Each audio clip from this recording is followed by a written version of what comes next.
You can also use the power of Kitaba to summon anime To keep the mods. To take full advantage of your ability to join their legions by becoming undead themselves. In Dawn of the Hunt, 6, 5, 4, 3, 2, 1. Hi, I'm Jonathan Rogers, Game Director on Path of Exile 2. Welcome to GGG Live. Well, it's been a little over 3 months since we launched Early Access, so it's about time for our first major content update. Today, we're going to show you an exclusive reveal of Path of Exile 2, Dawn of the Hunt, which launches on April 4th. Twitch drops are enabled on today's livestream, so make sure you follow the instructions below in order to claim your Executioner's Guillotine finisher effect. Now in today's stream, we're going to take you on a deep dive into the new Dawn of the Hunt update.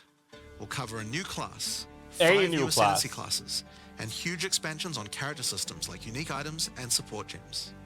After that, it's on to the endgame improvements, including changes to systems, a bunch of new encounters, and lots of other content. We're going to finish up today with a live Q&A session where Ziggy D will ask Path of Exile 2's game directors, myself and Mark, your questions from Twitch chat. It's Max. Now we have a lot to cover today, so let's get started with a trailer for Path of Exile 2, Dawn of the Hunt. We as Mary are They guided said by the a spirit. new class. It provides prey, shelter, even love.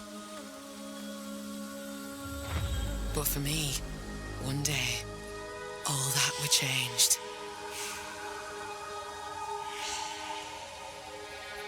The spirit, it showed me something. Something forbidden. And to defend all No! No! What? I loved, I used it. Okay. I lost everything that day. Thank you, experts. Thank you. But fate weren't finished with me yet.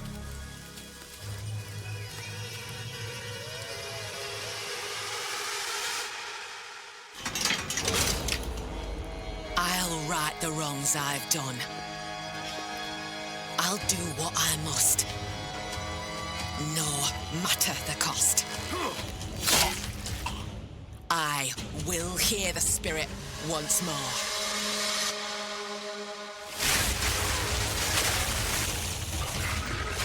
There's your Javison. They have to name one of the ascendancies Amazon.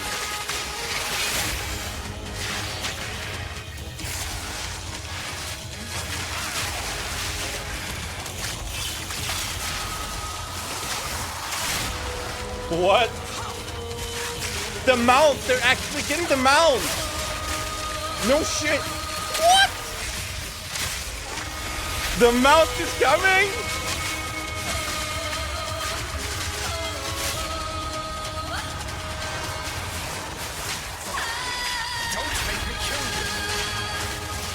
Rogue Exile.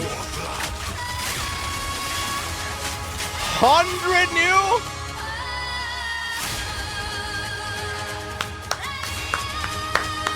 Oh, that's cool. Was that Lake of Calandra? I just saw Lake of Calandra and I,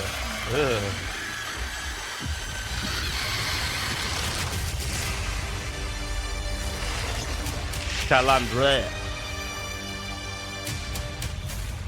Wow. Okay.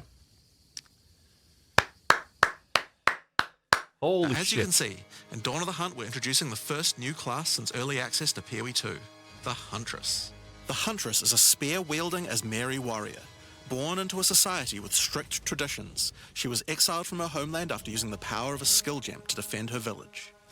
As a dexterous spear user, she specializes in both melee and ranged combat, dashing into and out of battle.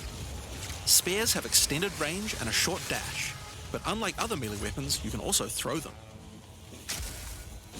In order to make a hybrid ranged and melee character work, we had to do a lot of thinking about ways to make it fun to both enter and exit melee range. The first skill you will get as a Huntress is Whirling Slash. As well as striking in a circle around you, this skill creates a whirlwind that blinds your enemies. Leaving the whirlwind will make it explode. The more whirling slashes used, the bigger the whirlwind, and the bigger the explosion. Once you're out of there, you'll want to follow up with something ranged. Whip your spear around to shoot twisters towards your foes. These twisters bounce off walls and can hit enemies multiple times. You can also throw twisters inside a whirlwind to shoot out extra tornadoes that do way more damage. In her offhand, the Huntress will usually want to hold a buckler, which allows you to do a new skill, parry. While holding down parry, your character will counterattack any incoming attack from monsters near you, stunning them. In addition, the monsters will take extra attack damage from your follow-up strike. Some specific skills are designed to be used after a parry and have extra effects. Disengage is a skill that does a quick jump back, damaging enemies in front of you, and it can be used to interrupt other actions, like dodge roll. If you use it against a parried enemy though, it causes an explosion and gives you a frenzy charge. Okay. Just be careful. If you parry too much, you're going to get stunned and possibly killed. You can combine this combo with Whirling Slash. Slash, parry, disengage, and you'll get an explosion from the disengage and the Whirling Slash. The Huntress also has a variety of elemental spear throw attacks. You could use Lightning Spear to bounce lightning between your foes. Or you could throw explosive spears into the ground. These spears take a while to detonate, but when they do, they'll incinerate anyone caught in the blast. All spear throws on the Huntress can also be empowered by frenzy charges. For example, explosive spears will do an even larger explosion and leave fire on the ground. What the fuck? And these empowered versions can activate even more combos. Using Whirling Slash over ground fire will suck it into the whirlwind, adding fire to the explosion. Using twisters inside a fire whirlwind will shoot out fire tornadoes as well. And you can do similar combos with ice and lightning too. Okay. Now, a key aspect of hunting is exhausting your foes by causing blood loss. This skill is Rake, which dashes towards your target and unleashes a deadly slash, opening up wounds on your enemies. Follow up with Disengage and watch them bleed out as they run towards you. On the health bar of monsters, you can see how much blood loss the enemy has experienced, and the Huntress has skills to take advantage of this. For example, using Blood Hunt will thrust forward and cause a bloody explosion.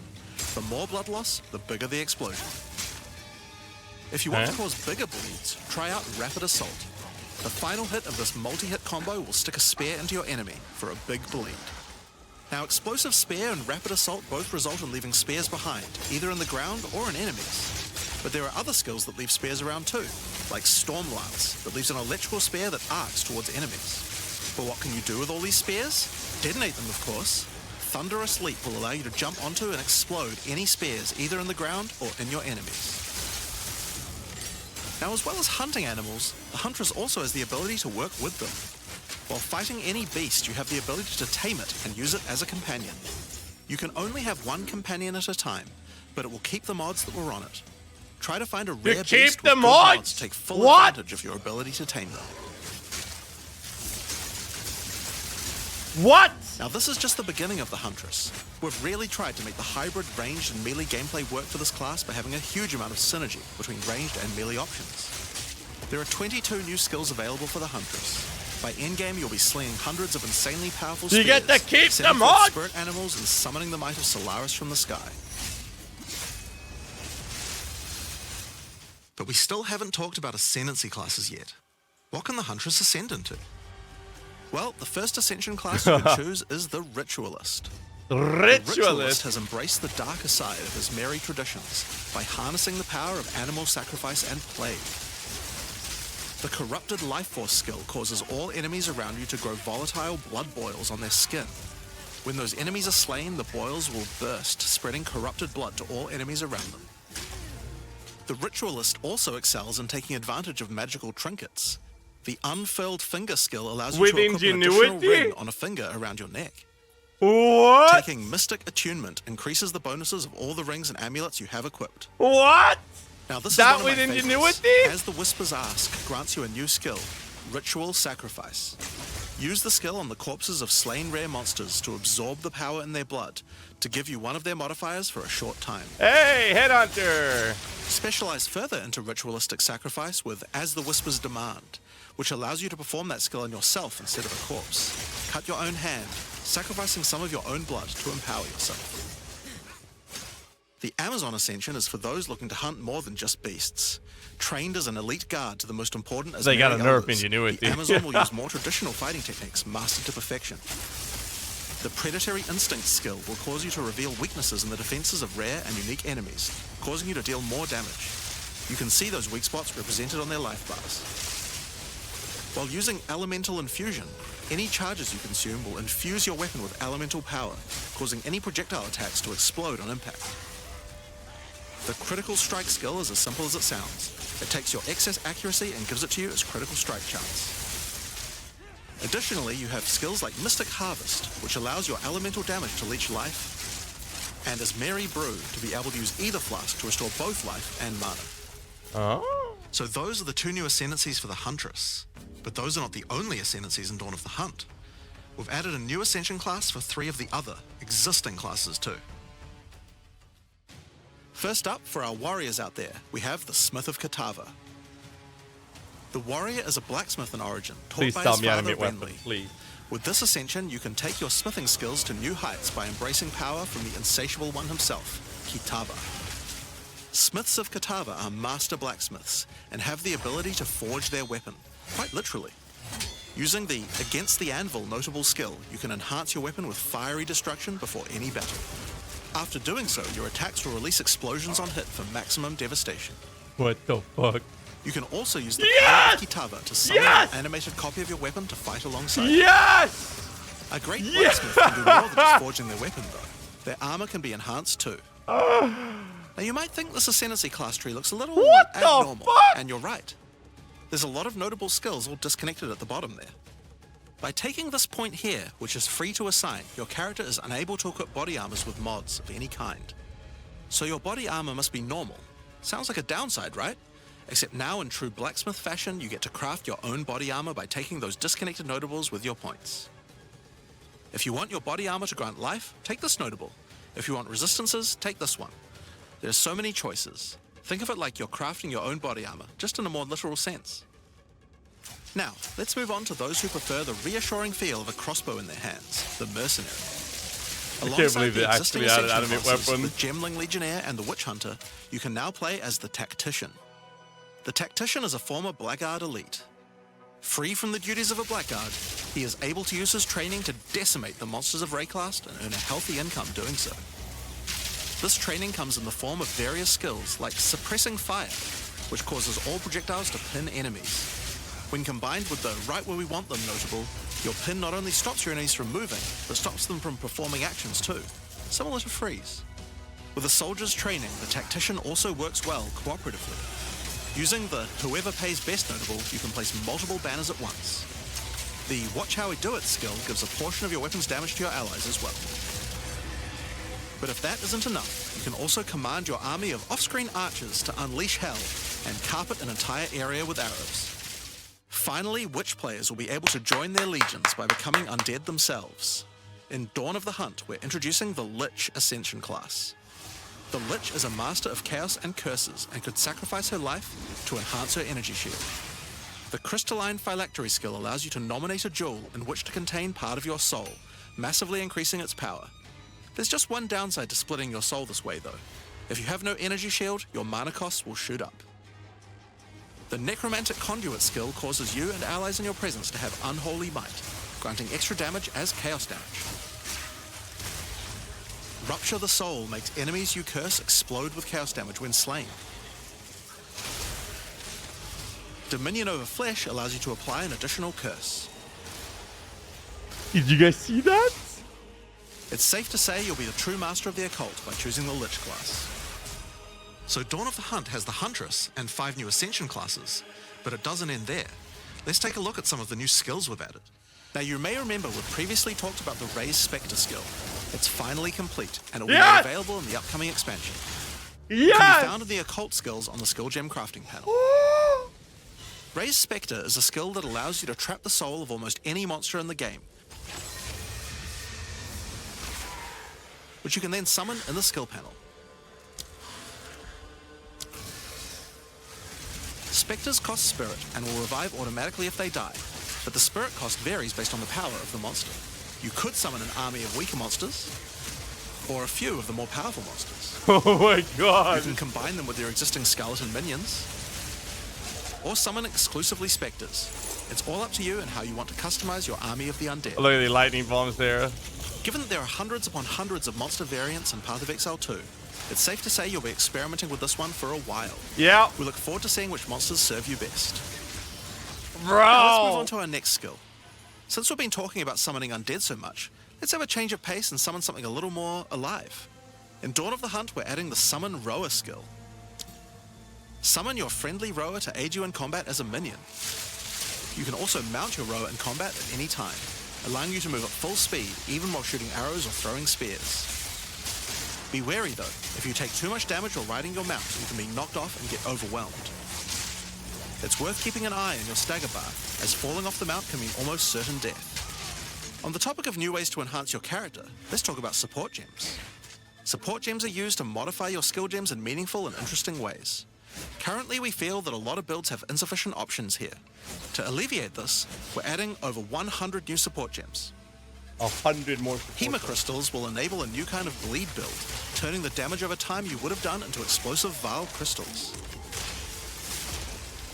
Alignment is a support gem for bow attacks, which can reward skilled players with good positional skills. Caltrops will allow you to litter the battlefield with hazards, slowing your foes as you fling spears through their ranks. But there's plenty more for every playstyle, such as Enormity, Minion side. Unsteady Oh, I didn't temper. read it.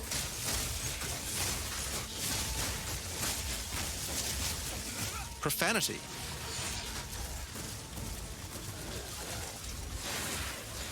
Retaliate,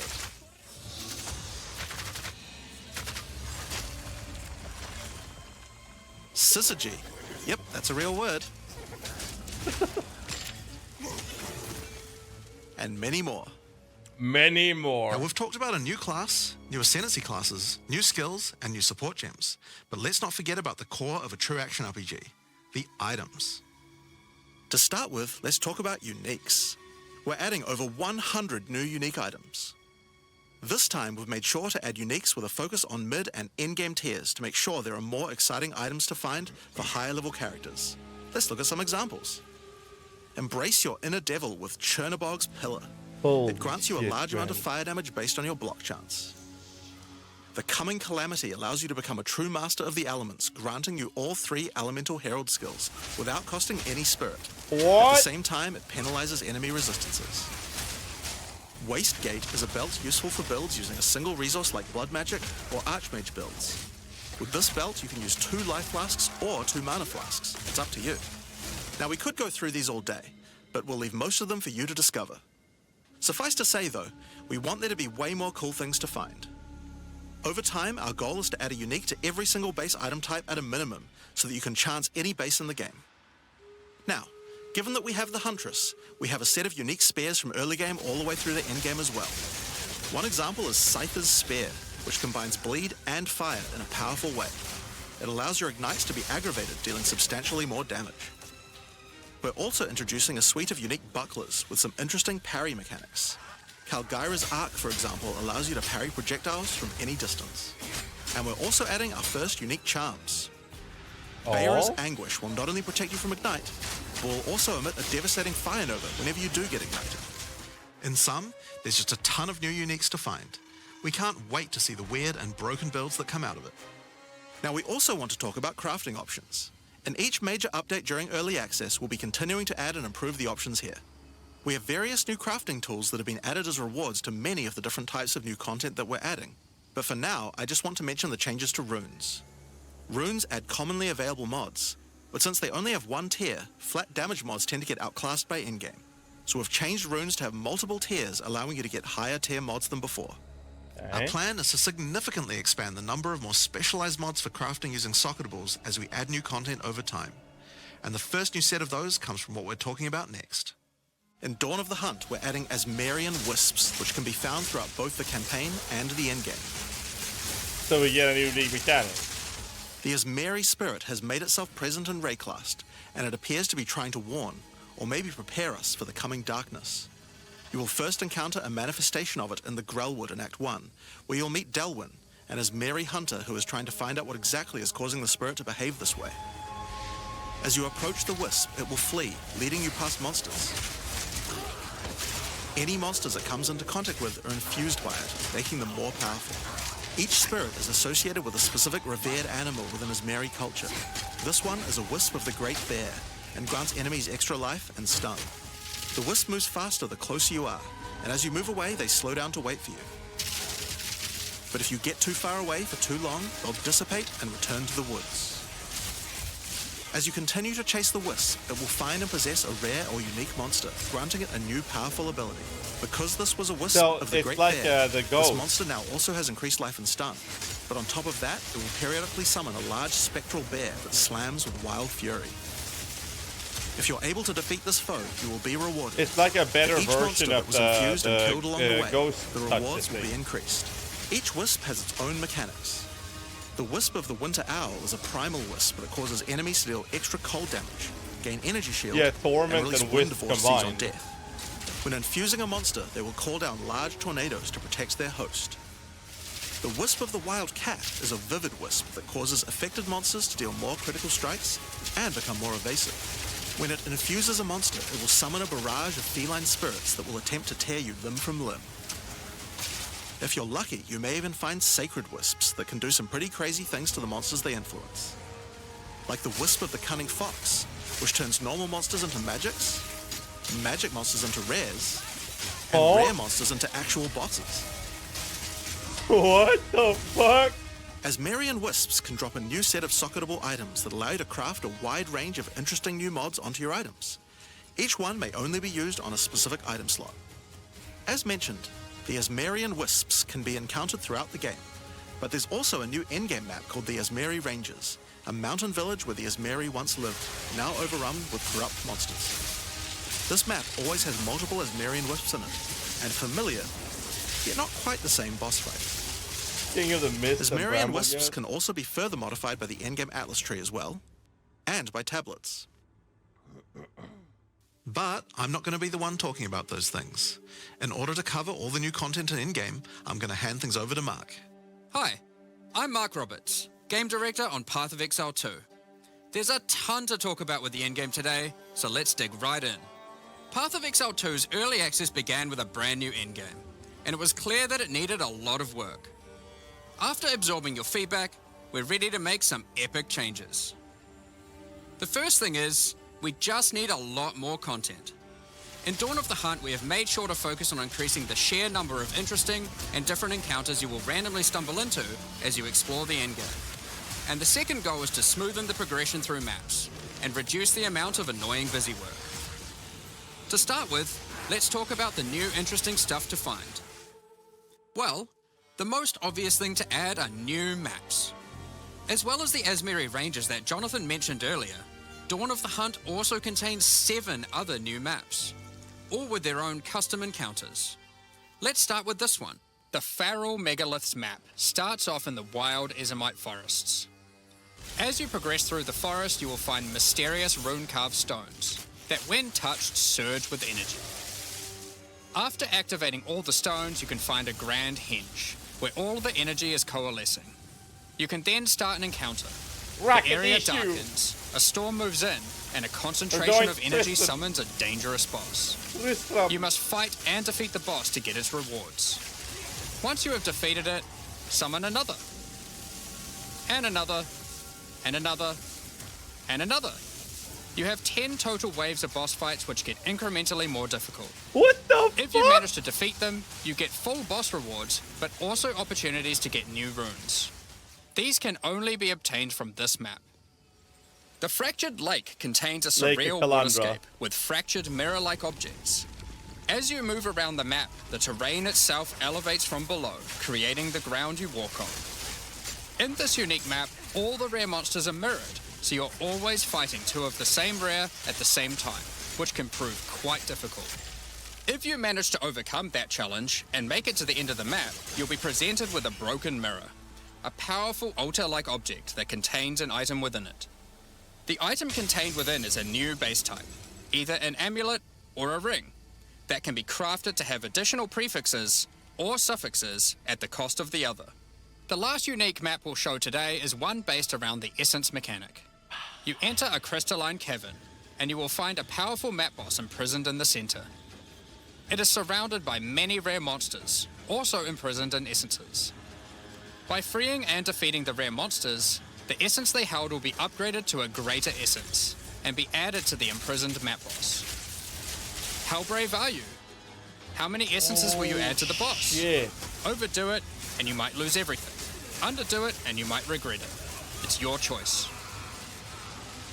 Speaking of essences, alongside visual improvements, you're now able to apply Vaal Orbs to corrupt the essences, with a range of unpredictable outcomes. It could increase the number of essences, re-roll all the essences to the same type, or even upgrade the essences to greater essences. What if they're already greater essences? Well, it can upgrade those too. We have 4 new corrupted essences. Essence of Hysteria, Delirium, Horror, and Insanity. Each corrupted essence has its own interesting combat mechanics. For example, the essence of Insanity causes you to question even your own mind, as monsters split into shadowy clones, and you must locate the real one before a devastating icy explosion freezes everything around it. Each of these has their own crafting outcomes. The essence of Insanity can be applied to a belt. It adds a mod that will ensure the next Vaal Orb used on the belt will guarantee adding 2 enchantments. It's worth noting all the essences in the unique map can also be corrupted too, if you're willing to risk it. It's worth noting we have also added 10 extra Atlas passive points you can earn by completing 5 different unique maps. Now, new maps are just the beginning. We had a goal where we wanted to make sure you were constantly finding exciting new content, and that it could be lurking around any corner. So, we have added a bunch of new things that you could stumble into in any map you run. On your travels, you will sometimes encounter rogue exiles. Others like you who have been exiled and are openly hostile. Some are malicious, some are mad, while others are simply fiends for loot. They will challenge you, a fight to the death. They use the same skills available to players, and even the same items. They aren't just dressed up in those items, they're actually using them. It's going to feel like a true player versus player situation. Of course, if you are able to slay these exiles, those items will all drop on the ground. Nice. So if you encounter an exile using a powerful or valuable unique item, which you can see displayed under their life bar, you want to be damn sure you kill them. Because if they kill you and your party, they'll portal out, taking their items with them. Every fight will feel completely different depending on the items they come equipped 6 map portals These remaining. exiles are much smarter Yo, than did your you see regular that? monster. Did They you guys have see that? capabilities to dodge roll, avoid your abilities with smart pathfinding, smart targeting, and much more action-packed gameplay. Fortunately, they're like you and they're not super durable. Unless, of course, they're wearing uniques like Helm's Heart, in which case, expect a longer battle. There are 12 different rogue exiles you can find, each with their own skills and personalities. Some may insult you, while others may admire your honor in combat. Another encounter you might stumble onto in Dawn of the Hunt are one of 4 new unique strongboxes. Strongboxes are chests with modifiers. When you try to open them, they activate traps and spawn waves of monsters that you must defeat to access the loot. Let's take a look at 2 of the new unique boxes that are harder to find and behave just a little bit differently. The Ogham's Legacy Strongbox has a corpse splayed out in front of the rune-carved stone. Upon interacting with the stone, you activate Forbidden Ezomite magic, which revives the monster as a powerful rare. The Strongbox comes with a modifier which determines how many times it will revive that rare. Each time you defeat the monstrosity, the Strongbox revives it again, adding an extra modifier to the monster. With each resurrection, it becomes more difficult, but also more rewarding. This Strongbox is infused with thaumaturgy from ancient Vaal technology. Eshel's Torment has a powerful artifact inside, and is guarded by chaos itself. Defeating the monsters will grant you a unique item, with a specific corrupted outcome. You'll have to find the other 2 for yourself to see what they do. Now, let's talk about the introduction to the endgame. It's so fucking good. Upon Dude. starting the endgame, Doriani tasks you with cleansing corruption to help restore the land. However, in practice, the quest objective just sent you on a grind to clear 15 maps. We wanted to make the quest to unlock your Atlas passives much more interesting. Now, Doriani is tasking you with a more specific objective. On the Atlas, you will find areas of corruption caused by the beast. In the center of each one, you will find a corrupted nexus, the source of the affliction. In the areas leading up to the nexus, you will notice that corruption spills out from slain enemies and amalgamates into powerful monsters. Corrupted maps existed on the Atlas before, but we've done significant work on improving these monsters. We've also done a full pass on the modifiers on these maps to make them more interesting and more rewarding. Once you reach the nexus, you will have a new task: cleanse the source of corruption. When you defeat the last rare in those maps, they will spawn one of 3 terrifying bosses, amalgamations of corruption itself. After defeating that boss, Doriani will come and cleanse the corruption for good. As the remains of the boss are purged of corruption, it coalesces into raw crystallized power, which you can use to gain points for your Atlas passive skill tree. Okay. The upgrade system that allows you to add and enhance content in your maps. We didn't stop there though. When I like you that they're complete a referring to corrupted maps instead of nexus, waystones all of still. the remaining surrounding corrupted maps will become cleansed maps. Cleansed maps also have new monsters, a new boss, New monsters means and new their own spectre set of options. modifiers and rewards, including finding fracturing orbs by slaying cleansed enemies. Fracturing orbs. These orbs can be used in crafting on a rare item to cause one of its modifiers to become fractured. A fractured modifier is one that cannot be modified by any means. You are able to freely modify the item, ensuring the fractured modifier will never change. If you get the right item with the right mod, it can prove to be a very powerful crafting base indeed. You must now choose. Do you complete all the corrupted maps and then the nexus? Or maybe you beeline to the nexus, complete it, and do all the remaining maps cleansed. Both have rewards to entice you and challenges to assess. Holy fuck, Let's man. have a talk about towers. One Yeah. thing we've had a lot of feedback on is the busy work around running towers and managing your tablets. The first change we've made here is that we have reduced the number of towers drastically, so there are now 1/3 as many as before, but we've made them much more powerful. To start with, tablets now inherently add twice as many mechanics, but that's not all. Running higher tier maps and towers now increases the number of mechanics applied by tablets. By tier 15, the bonus is double, allowing a single tablet to now add 4 times as many mechanics as before. So, we're running far fewer towers, dealing with fewer tablets, and affecting even more maps than before. That's a But good change. because there are fewer towers overlapping with each other, you won't get as many opportunities to stack different tablets. In order to solve this, we've made it so that each tower can consume up to 3 tablets at once. You always get 1 slot on completing the tower, but if you can complete a tower with more mods on the waystone, you can unlock a 2nd or 3rd slot. That's good. Overall, this allows for even more juicing from towers, while drastically reducing the amount of busy work you have to do. This is a good On change. top of that, towers are much more interesting maps because they can now spawn with all mechanics, including bosses. Each tower map has a new boss. Let's take a look at a couple here. The boss fight of the Alpine Ridge map has 2 powerful witches contesting for territory. Asabog One and witch has an Daklon. affinity for ice, the other fire. Who will win? Hopefully neither. The boss of the Sinking Spire map is a remnant of the Val that has been charged with lightning.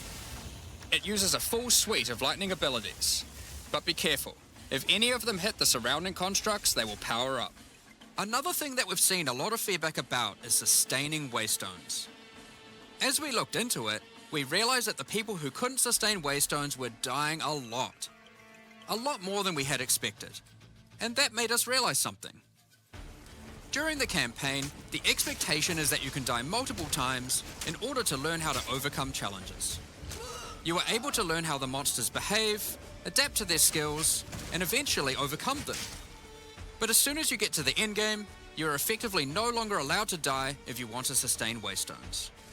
By the time you are getting towards the end of Endgame, we want you to have to be careful not to die. But it certainly shouldn't be that we have such a sudden shift 6 as you run your coming. first maps. This is so good. The first change we're making is you can now respawn and return to a map if you die. Continuing from where you left off. When you start the endgame, you get up to 6 total attempts per map. This is fantastic. As you add more modifiers to a waystone, the number of respawns goes down. Oh, number of portals. This means that as you get to the point that you're running every That's a waystone good middle ground rare, solution. you will have to be more careful. That's a good solution. That is a really good solution. In parties, everyone gets to respawn that number of times. Okay. That's the perfect But solution. we still think it's important that you can kill a boss in one go. In order to allow that to happen, we've made a change so that once you start the boss fight, it changes over to the same respawning system we use for pinnacle bosses. This means that the map owner can choose to respawn everyone at the same time. Okay. Another complaint we've seen a lot of is players not wanting to do the pinnacle content because of the experience penalty from dying. A change we've made here is that all pinnacle content now no longer grants experience, but also no longer removes experience on death either. Dawn of the Hunt also brings the first batch of Twilight Order reliquary keys from the early access supporter packs. These keys contain items selected by our supporters. They can contain any unique item found in Path of Exile 2. If the selected item is a pinnacle boss drop, then only special keys dropped by this content will be able to provide these items. Okay. For example, Hand of Wisdom in action can only come from a key dropped by Zesht. We're also making a change that allows pinnacle boss uniques to drop at any difficulty. Rarer unique No! No! No! Stop! uniques will be rarer at lower difficulties, but still possible to find. This applies to the drop chances for the reliquary keys from this content as well. We spoke about towers and tablets earlier, but we have also added a suite of unique tablets. Each of these adds crazy interactions to the maps influenced by it. For example, this unique tablet allows you to run any map in a tower's radius without requiring connections, which can be quite useful for jumping gaps and traveling around your atlas. Nice. And this tablet causes all runic monsters spawned during expedition encounters to be duplicated, and weakens all expedition monsters that emerge from the ground. The Atlas tree has also been expanded, and you can find many of the new mechanics there, and improvements to existing ones too. Okay. Now through this livestream we have mentioned quite a few new crafting options that we've added. New runes, corrupted essences, fractured mods and jewelry crafting bases. But we did have just one more crafting system to talk about. Thank you. Recombination. Thank Expedition was the only Recom? in-game mechanic that was lacking a crafting system, so that needed to change. Recombination is a mechanic that might be They're familiar doing to it some with players. Oh my god, It dude. allows you to merge 2 items together, hoping to get the best elements of each on a single new item. This new crafting bench will be unlocked as you complete your first expedition, and requires artifacts found during expeditions to fuel it. The rarer the mods on the item you are combining, the more expensive the cost. That wraps up all the major in-game changes we're talking about today.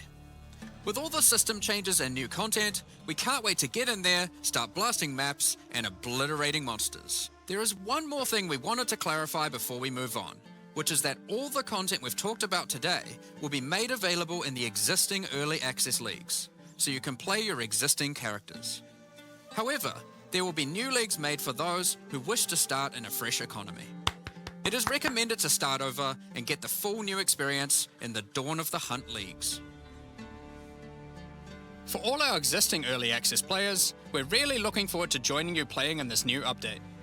For those who don't already have access and are interested in playing Path of Exile 2, Dawn of the Hunt, you are able to at any time purchase an early access supporter pack at www.pathofexile2.com. Additionally, the Paladin and Pennant supporter packs are now available to purchase in Path of Exile 2 and contain 6 microtransactions each and the full pack's face value in points. All the microtransactions contained within these packs are purely cosmetic and do not affect your character's power or progression in any way. Thank you so much for your ongoing support. We're just about to start the Q&A with Ziggy D. With release at the end of next week, our community team will be posting crucial information you'll need for the release. Keep an eye on the news. On release weekend, we expect to launch the new mystery box and many new microtransactions, including Path of Exile 2's first alternate skill effects. Thanks for joining us today and checking out our latest developments. We're looking forward to playing the Huntress, trying new builds, and exploring the new endgame next week. We'll begin the Q&A shortly, so please get your questions ready. Wow.